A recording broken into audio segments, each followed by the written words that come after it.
कहे परदेश सजनवा छोड़ के। अरे देवर घुसेला घर में किल तोड़ के। जाला कहे परदेश सजनवा छोड़ के। अरे देवर घुसेला घर में किल तोड़ के। देहिया के रख देला झकझोर के। देवर घुसेला घर में किल तोड़ के। जाल काहे परदेश सजनवा छोड़ के।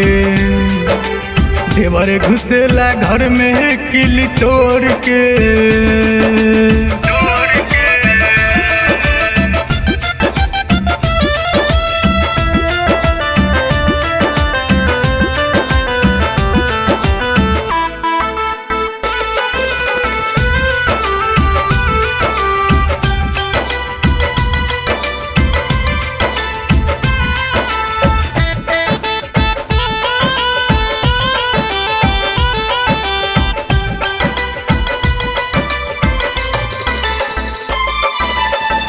रउआ गलती कैनी हमके लाइए के गवाना।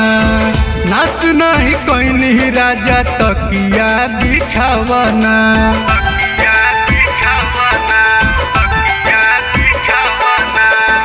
रउआ गलती कैनी हमके लाइए के गवाना। नाच नहीं कैनी राजा तकिया बिछावना। रख देता जवनिया हमर तोड़ के। रख देता जवनिया हमर तोड़ के। देवर घुसेला घर में किल तोड़ के। जाला कहे परदेश सजनवा छोड़ के।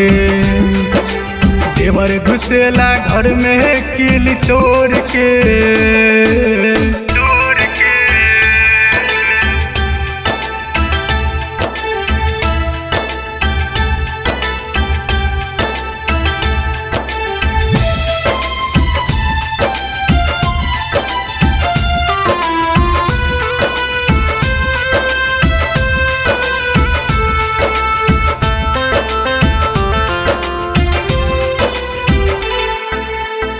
कबो नहीं कहल राजा दिलवा के बात हो।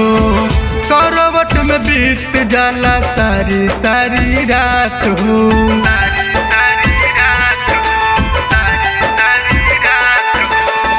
कबो नहीं कहल राजा दिलवा के बात हो। करवट में बीत जाला सारी सारी रात हो। मनीष मरुति बतिया बताई खोल के। खाए के चटनी मन करेला ओल के।